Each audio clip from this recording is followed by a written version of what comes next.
Hallelujah. तो हम धन्यवाद देते हैं यीशु मसीह का आज के सुंदर अच्छे समय के लिए। यीशु मसीह के बड़े अनुग्रह के द्वारा मेरे प्रियो हमें एक बार फिर से यह मौका मिला कि हम यीशु मसीह के पवित्र कलाम के ऊपर, पवित्र वचनों के ऊपर आज सीखें। और मैं विश्वास करता हूं कि आज के वचनों के द्वारा हम एक बड़ी जागृति को, हम एक बड़ी आशीष को अपने जीवन में रिसीव करेंगे। जैसे कि हम पिछले भागों से यहोवा के पवित्र नाम के ऊपर स्टडी करते आ रहे हैं, सीखते आ रहे हैं। तो एक और भाग मैंने आपके लिए तैयार किया है, बनाया है, जिसमें हम यहोवा के पवित्र नाम के ऊपर और भी डिटेल में, गहराई में सीख सके और बहुत सारी आशीषों को, बरकतों को अपने जीवन में हम रिसीव कर सके मेरे प्रियो। तो पिछले भागों में हमने सीखा था कि यहोवा के नाम के अंदर कैसे हमें 8 न्यूमेरिक वैल्यू मिला था और 7 मिला था मेरे प्रियो, जब हमने 26 को आपस में प्लस किया था। और 26 ऑर्डिनरी और 26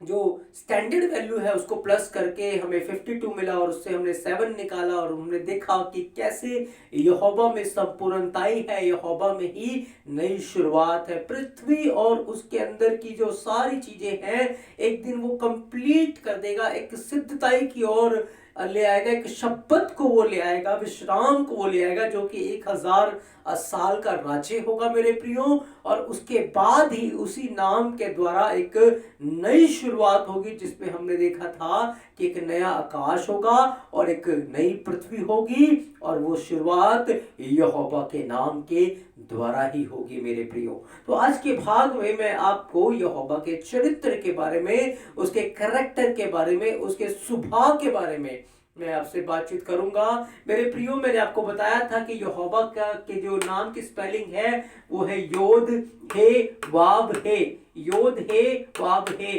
कील को देखो, हाथ को देखो, इसका जो अर्थ है एक निकल के आता है कि कील को देखो और हाथ को देखो। याद रखें, यहोवा ने आदम को बनाया था, क्योंकि मैंने आपको बताया था कि हे जो है वो आदम की तस्वीर है। यहोवा ने आदम को बनाया था कि वो यहोवा के दाहिने हाथ रहे।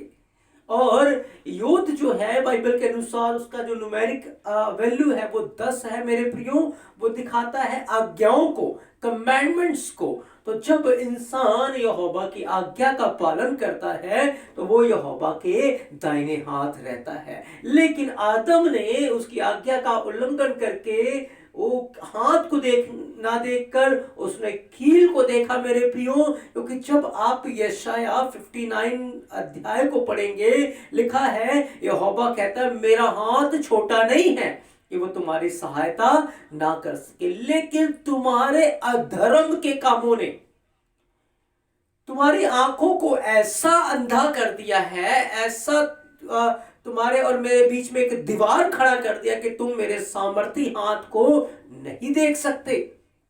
तो जब तक पाप की परत हमारी आंखों के ऊपर रहेगी, पाप रूपी दीवार हमारे सामने रहेगी, हम यहोवा के बड़े काम को कभी भी नहीं देख सकते, जो कि आदम के जीवन में हुआ मेरे प्रियो। आदम पाप में गिरकर उसने उस जलाल को, उस महिमा को खो दिया। अब मैं आपको बताना चाहता हूं कि योद हे वाव हे के जो नाम है इसके अंदर जो न्यूमेरिक वैल्यू है वो है 26 मेरे प्रियो। 26 ही क्यों यहोवा ने अपने नाम के अंदर रखा है, इसका बड़ा भेद है मेरे प्रियो। क्योंकि मैंने आपको पिछली बार बताया था कि इसी में से कंप्लीटनेस है, इसी में एक नई शुरुआत है। अब इस 26 को अगर आप लेकर चले तो जब आप उत्पत्ति 1 अध्याय उसके 26 वचन को पढ़ेंगे, यानी कि 26वीं आयत को, जो कि यहोवा के पवित्र नाम के न्यूमेरिक वैल्यू के साथ जुड़ता है, तो उस 26वीं वर्ष को आप देखेंगे तो वहां पर लिखा है यहोवा ने कहा आओ हम आदम को अपने स्वरूप, अपनी समानता में बनाए और वो आकाश के पक्षियों के ऊपर, समुद्र की मछलियों के ऊपर और इस कायनात के ऊपर वो प्रभुता करे, अधिकार रखे। 26 उसने अपने नाम के साथ जोड़ा है। और इसके बारे में मैं आगे और आपको डिटेल में बताऊंगा कि जब यहोवा ने इस बात को कहा आओ हम आदम को अपने स्वरूप अपनी समानता में बनाएं, तो बिल्कुल यहोवा ने आदम को अपने स्वरूप अपनी समानता में बनाया। और कैसे वो यहोवा के स्वरूप और उसकी समानता में था, हम इस पवित्र इब्रानी भाषा के द्वारा इस बात को भी डिटेल में समझ सकते हैं, जान सकते हैं, जो कि आने वाले भाग में मैं आपको बताऊंगा। लेकिन आज के भाग में मैं आपको बताना चाहता हूं इस 26 का रहस्य। जब आप इस 26 को लेंगे तो भजन संहिता 136 अध्याय को जब आप पढ़ते हैं, भजन संहिता 136 अध्याय के अंदर 26 आयत है मेरे प्रियो। और 26 ही आयत क्यों है? क्योंकि यहोवा के पवित्र नाम के अंदर जो कि उसका कोड है वो 26 आता है, 26।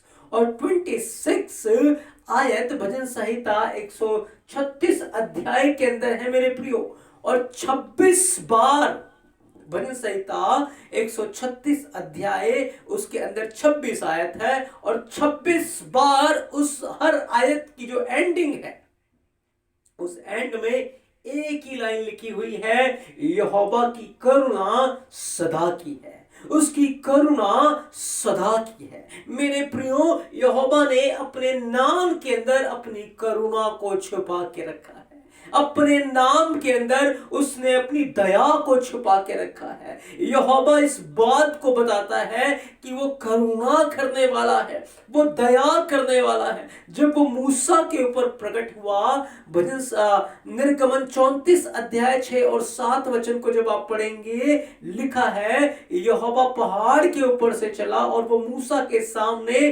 प्रचार कर रहा था। यहोवा अनुग्रहकारी, यहोवा दयालु एलोहिम है। उसने अपना जो इंट्रोडक्शन दिया, अपने बारे में जब उसने बताया, तो वो कहा कि वो दयालु है, वो दया से भरा हुआ है, वो करुणा से भरा हुआ है, वो तरस खाने वाला यहोवा है। और मेरे प्रियो, यहोवा जो था जिसने भजन संहिता 136 अध्याय के अंदर 26 बार इस बात की घोषणा करवाई, इस बात को लिखवा दिया दाऊद के द्वारा, इस बात को डिक्लेयर किया कि उसकी करुणा जो है वो सदा की है, उसकी दया जो है वो सदा की है, वो दया से प्रसन्न होता है। इसीलिए मेरे प्रियो, ये जो यहोवा है, ये योद है जो वाव है, आगे मैं आपको बताऊंगा कि ये योद है वाव है अपनी दया को दिखाने के लिए, अपनी करुणा को दिखाने के लिए योद है वाव है ने यीशु मसीह के रूप में एक मनुष्य का रूप ले लिया। मेरे प्रियो, मनुष्य रूप धारण कर लिया। वो मनुष्य रूप धारण करके वो यीशु मसीह में आ गया। मेरे प्रियो, बाहर से वो एक इंसान था, इंसान नजर आ रहा है, एक बॉडी नजर आ रही थी, लेकिन अंदर से वो यहोवा था। मेरे प्रियो, उसके अंदर यहोवा था।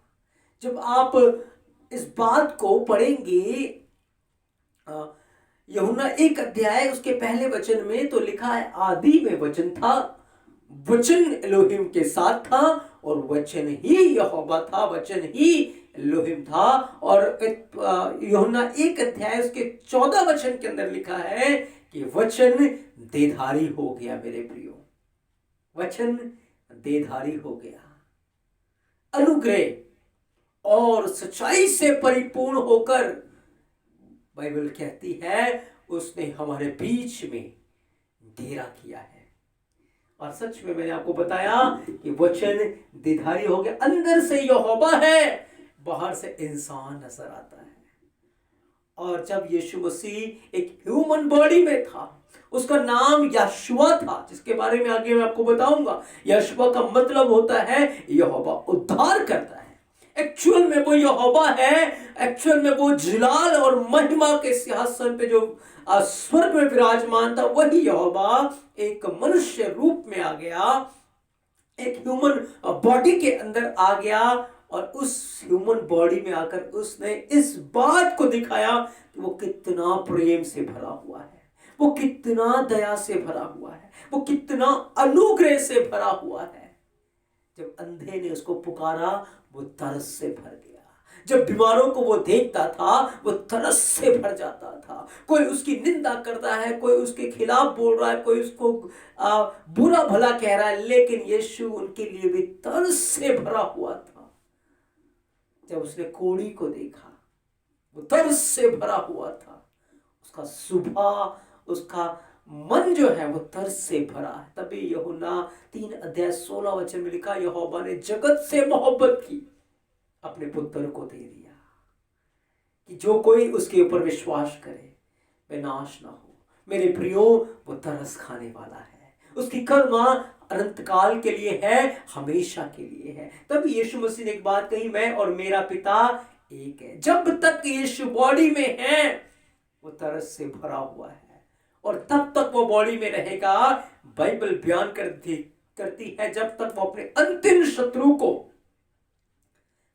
का नाश ना कर दे, उसके बाद वो फिर से यीशु मसीह जो ह्यूमन बॉडी में आया था वो फिर से अपने उसी जलाल में जो पहले था पिता के साथ, उसी में वो पहले से चला जाएगा, जिसके बारे में पौलुस बताता है। वो फिर से यहोवा का वचन बन जाएगा। प्रकाशित वाक्य 19:11-16 को आप पढ़ेंगे, लिखा है उसका नाम यहोवा का वचन है। मेरे प्रियो, यहोवा करुणा निधान है, यहोवा तरस खाने वाला है, वो दया से प्रसन्न होता है। इसके नाम की वो क्वालिटी है जो उसने यीशु मसीह में प्रकट की है। मैं क्यों आपको ये बातें बता रहा हूं? क्योंकि जैसे वो दया करता, वो कहता तुम भी दया करो। बाइबल बयान करती, जिसने दया नहीं की उसका न्याय भी बिना दया के होगा। जिसने माफ नहीं किया उससे भी माफी नहीं मिलेगी। जिस नाप से तुम नापते हो, बाइबल बयान करती है तुम्हारे लिए भी नापा जाएगा।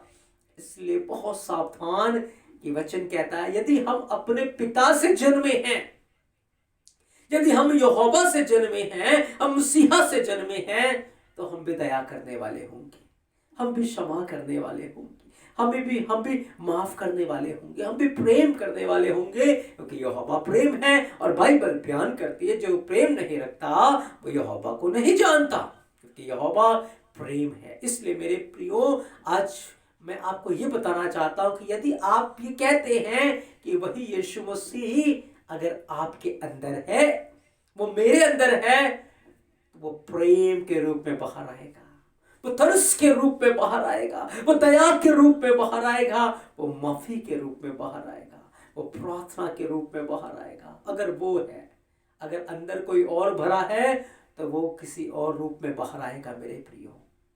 बाकी आप समझदार हैं।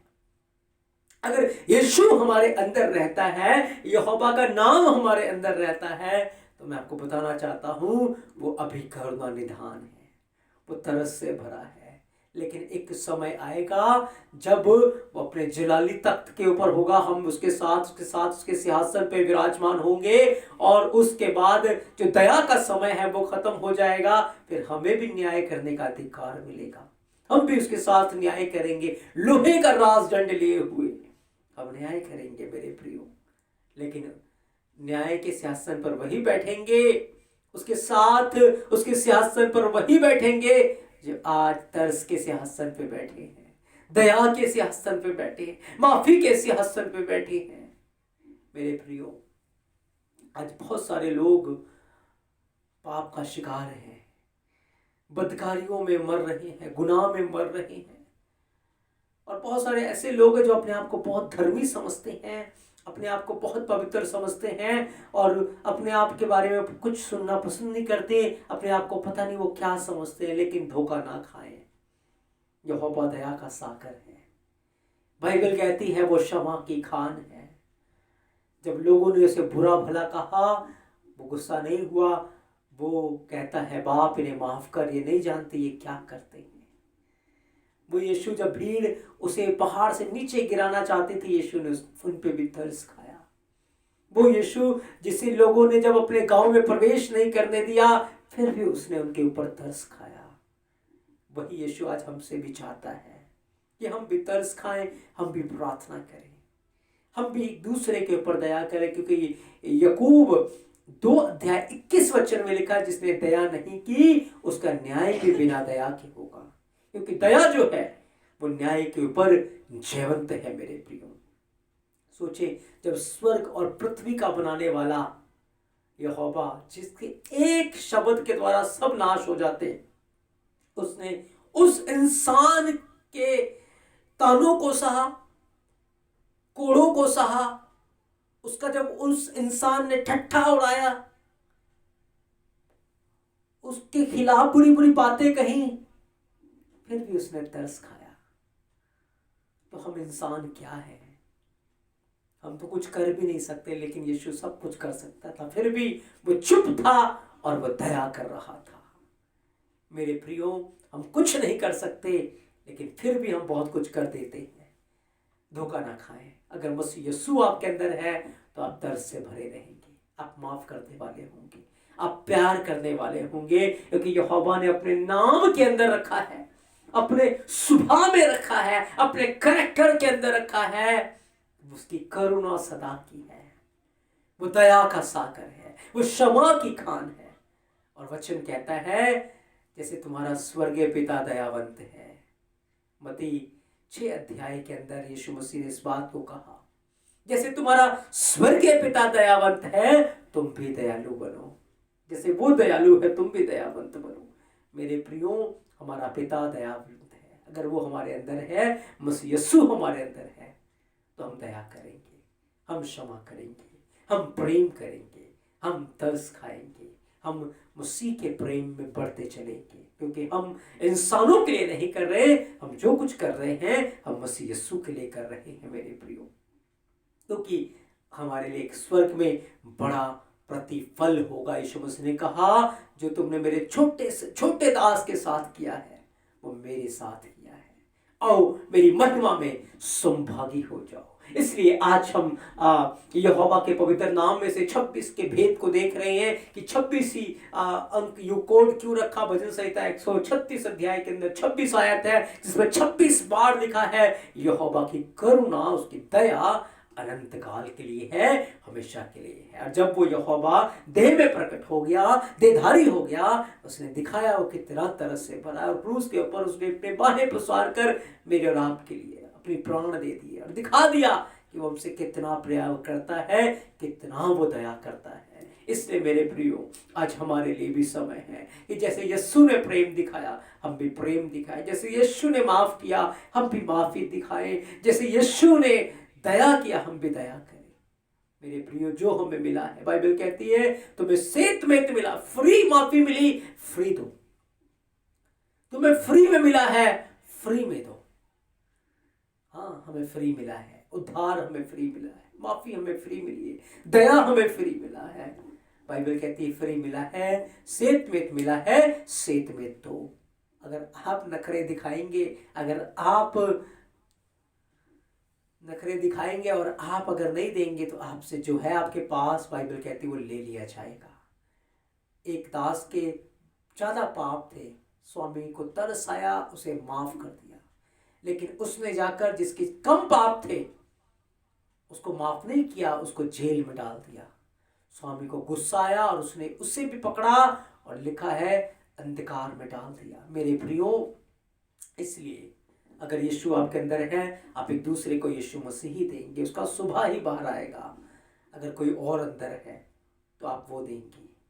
धोखा ना खाएं, अपने आप को धर्म के लिबास में लपेट के ना रखें, इस धोखे में ना रहे कि आप बहुत धर्मी हैं। आपकी धार्मिकता यीशु के सुबह से प्रकट होती है, आपका चरित्र यीशु मसीह के प्रेम से प्रकट होता है। उसका सुबह अगर बाहर नजर आ रहा है तो यीशु आपके अंदर है मेरे प्रियो। अगर कोई और ही सुबह नजर आ रहा है, अगर किसी और के काम नजर आ रहे तो यीशु नहीं है। आज पश्चाताप करके अपने जीवन को बदलने की जरूरत है। मैं विश्वास करता हूं कि आज आपने यहोवा के इस बड़े नाम के करैक्टर को सीखा है, उसके सुबह को सीखा है, और आपका जीवन इन वचनों के द्वारा आशीषित हुआ है। यीशु मसीह आपके साथ हो, यहोवा की करुणा सदा की है। 26 बार उसने कहा है, उसकी करुणा अनंत काल के लिए है, हमेशा के लिए है मेरे प्रियो। यीशु मसीह जो था वो यहोवा ही था मेरे प्रियो। वो देह के अंदर आ गया मेरे प्रिय। और एक बात लिखी है बाइबल के अंदर कि हर जुबान अंगीकार करेगी, इब्रानी में लिखा कि यीशु ही यहोवा है, यीशु मसीह ही योधे वावे है। मैंने आपको बताया था क्रूस के ऊपर भी क्या लिखा था, योधे वावे लिखा था मेरे प्रियो। इसलिए मेरे प्रियो, अगर वो यीशु मसीह आपके अंदर है तो वो प्रेम और तरस से भरा वही आपके बाहर आएगा। जो आपके अंदर है वो बाहर आएगा। इसलिए अपना जीवन चेक करें और पवित्रता में दयावंत होकर प्रेम में अपना जीवन गुजारे। यीशु मसीह आपके साथ हो और आपको बहुत सारी आशीषें और बरकत दे दे मेरे प्रियो। आमेन, आमेन, हालेलुया।